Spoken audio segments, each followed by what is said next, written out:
Bonjour à toutes, bonjour à tous, je vous souhaite la bienvenue pour le podcast de la semaine du 26 octobre au 1er novembre 2020.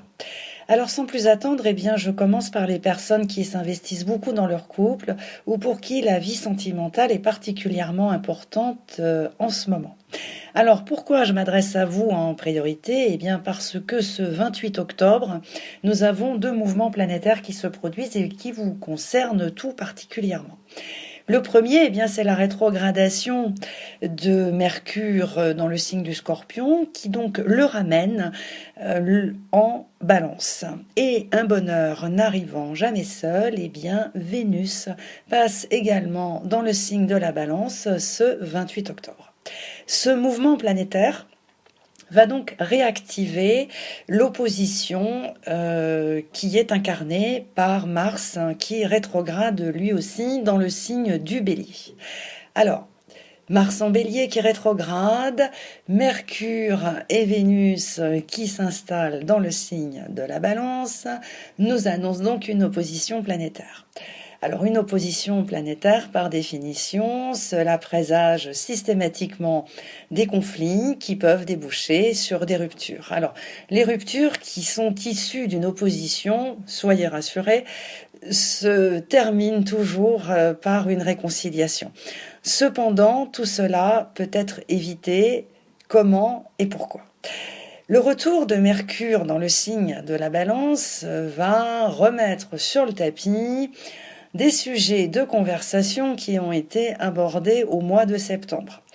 Il va également revenir sur des vieux reproches, des griefs qui ont été évoqués également au mois de septembre.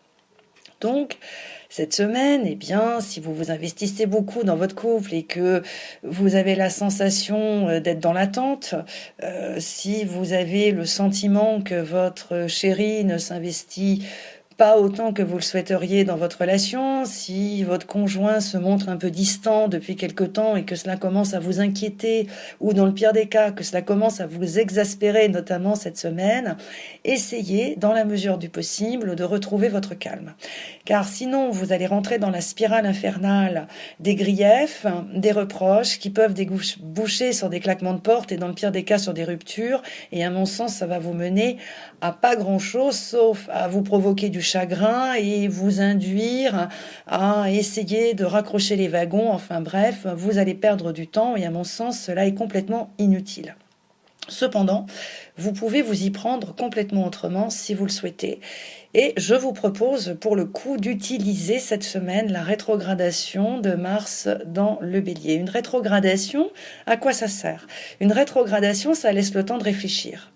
Ça permet de prendre un peu de recul, ça permet de faire une pause, le tout sans les effets néfastes. Donc, et si cette semaine, au lieu d'être dans l'exaspération, de vous focaliser sur ce qui ne va pas, de vous poser des questions qui vont rester forcément sans réponse, ou de vous enliser dans des doutes qui vont miner votre morale à n'en plus finir, si vous preniez l'option de prendre un peu de recul, de faire une pause afin de réfléchir. Et de réfléchir à quoi ? Vous avez 2 possibilités si vous utilisez la rétrogradation de Mars. La première, vous pouvez déjà vous demander si votre chéri, votre conjoint, votre fiancé adoré vous convient et vous correspond vraiment. Une fois que vous aurez répondu à cette question cruciale, et c'est très certain qu'elle va être favorable parce que vous allez bien évidemment être convaincu que votre chéri vous convient et ça, c'est pas le problème. Vous allez vous rappeler qu'il y a quelque temps, quelques mois, votre conjoint ou votre fiancé préféré a abordé des conversations concernant son secteur professionnel ou financier. Tout cela pour vous dire que si vous voulez bien prendre le temps de vous poser, de vous calmer et de lâcher toutes vos attentes, vous allez vous souvenir que votre chéri adoré rencontre depuis quelque temps quelques petites difficultés sur le secteur professionnel et ou financier. Et que du coup, ces aléas le perturbent, le tourmentent, lui font poser des questions peut-être existentielles, et que c'est pour cela que cet investissement que vous attendez ne se fait pas et que l'évolution que vous souhaitez tant ne se produit pas. Tout cela pour vous expliquer que, sur le fond, ce retour de Mercure dans le signe de la Balance et le passage de Vénus dans ce signe nous rappelle que Jupiter et Saturne sont en Capricorne, et que par définition, la Balance et le Capricorne en astrologie sont en dissonance. Une dissonance, d'un point de vue primaire, c'est un blocage. Cependant, on n'est pas toujours obligé de prendre un aspect planétaire dissonant d'un point de vue primaire, on peut le voir également d'un point de vue secondaire. Et lorsqu'on le voit d'un point de vue secondaire, une dissonance n'est plus un blocage, mais un défi à relever. Donc Jupiter est par nature une planète d'expansion et d'évolution, et Saturne est une énergie de temps et de persévérance et de structure. Donc si nous alchimisons tout cela avec sagesse et habileté, eh bien ça laisse comprendre que si votre relation n'a pas cette évolution que vous espérez, que votre chéri ne répond pas à vos attentes, c'est que pour le moment, il a effectivement d'autres priorités qui sont orientées sur sa carrière, ses finances et son secteur professionnel, et que vous devez relever un défi qui est de faire preuve d'une certaine persévérance, d'avoir une forme de sagesse, de lâcher vos attentes et de faire preuve également d'une certaine compréhension. Et dès lors que vous relevez ce défi, c'est-à-dire que vous passez sur un autre plan, que vous faites preuve de cette sagesse, eh bien vous allez créer un sas de décompression et qui va encourager l'élu de votre cœur à vous confier ses doutes, ses inquiétudes, ses tourments sur le secteur professionnel ou financier, et par conséquent, cela va retirer toutes vos inquiétudes qui sont infondées, et vous allez vous rendre compte que vous vous êtes fait du souci pour rien, que vous avez imaginé des choses qui sont infondées, car en réalité, si l'élu de votre cœur est un peu distant, ne répond pas à vos attentes, est moins disponible, moins investi dans votre relation, c'est tout simplement parce que le secteur professionnel ou financier lui pose quelques inquiétudes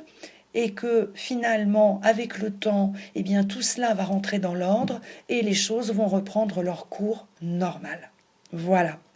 Donc, si vous arrivez à faire cela, si vous arrivez à prendre un peu de recul, à vous poser, à méditer, à réfléchir un tout petit peu, eh bien, vous allez passer une semaine délicieuse et les effets de Mercure en Balance et l'apparition de Vénus dans ce signe vont avoir des effets extrêmement bénéfiques, puisque là on va retrouver tous les effets très plaisants de la Balance qui sont l'harmonie, l'entente, la compréhension, l'échange et bien évidemment la paix, puisque c'est sur le fond ce que vous recherchez. Maintenant, je vais m'adresser aux personnes qui, pour le coup, s'investissent beaucoup dans le secteur professionnel et pour qui c'est extrêmement important. Cette semaine, nous avons un mouvement planétaire qui, par nature, ne provoque pas des effets exceptionnels, mais là, pour le coup, cela peut se produire. Ce 31 octobre, la pleine lune se forme en Scorpion. D'un point de vue technique, la pleine lune, qu'est-ce que c'est ? Eh bien, c'est le soleil qui est en Scorpion et qui est opposé à la lune en Taureau. Comme toujours, une opposition traduit une forme de rupture, et lorsque la pleine lune se forme, cela est exprimé par une baisse de vitalité et de motivation soudaine et fulgurante. Comme là, nous sommes sur une pleine lune en Scorpion, eh bien, cela va déclencher une baisse soudaine et fulgurante de motivation à l'égard de votre activité professionnelle. Vous allez avoir la sensation que rien ne va, que votre activité est enlisé dans une routine infernale, que ce que vous faites est d'une banalité épouvantable, enfin bref, que vous n'en pouvez plus, vous n'allez plus pouvoir supporter votre travail. Mais si cette pleine lune va avoir des effets aussi importants, c'est parce que Uranus est de la partie. Ce même jour, le 31 octobre, Uranus est en conjonction avec la Lune et est également en opposition avec le Soleil. De par ce fait, Uranus va amplifier les effets de cette pleine lune. Alors si, par habitude, vous n'êtes pas spécialement réceptif à ce genre de mouvement lunaire, il est fort probable que cette semaine, pour le coup, vous y soyez beaucoup plus parce qu'en fait, c'est Uranus qui va provoquer ces remous, qui va amplifier les effets de cette pleine lune. Donc du coup, si effectivement, cette semaine, vous êtes submergé par un ras-le-bol généralisé, que vous ne pouvez absolument plus supporter votre activité parce que vous la trouvez d'une banalité sans nom, que soudainement vous avez l'impression que rien ne va et que ça fait des mois et peut-être même 2 ans que vous ramez, que vous n'en voyez pas le bout et que vous êtes convaincu cette semaine que rien n'ira dans le bon sens, qu'il n'y aura aucun changement possible.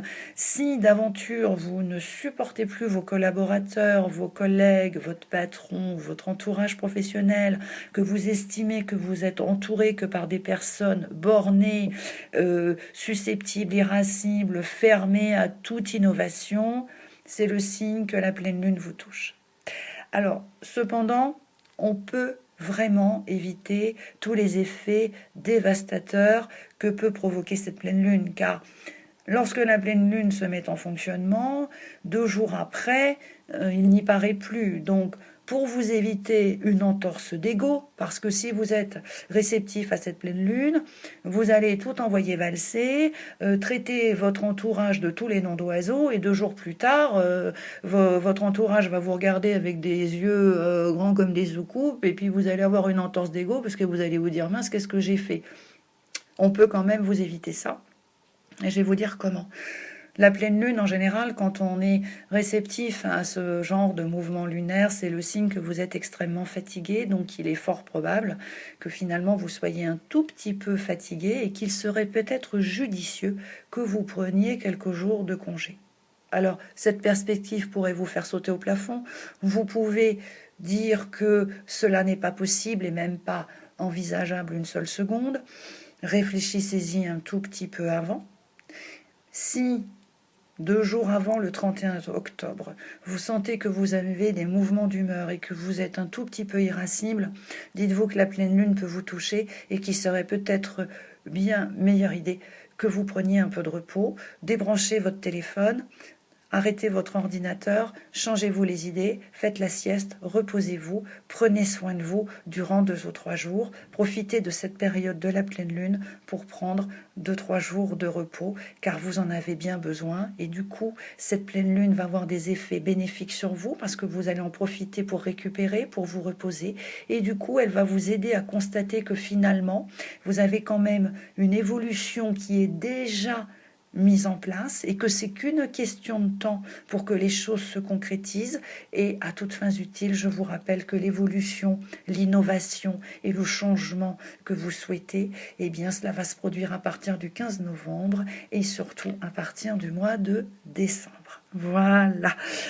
Je vous souhaite une agréable semaine. Si vous le souhaitez, vous pouvez me retrouver, ainsi que Bérénice, Rosie Fleury, Isabelle, ainsi que tous les autres membres de l'équipe de Dial Voyance au 08 90 37 04 70 pour l'audiotel et au 01 84 07 04 48 pour la CB.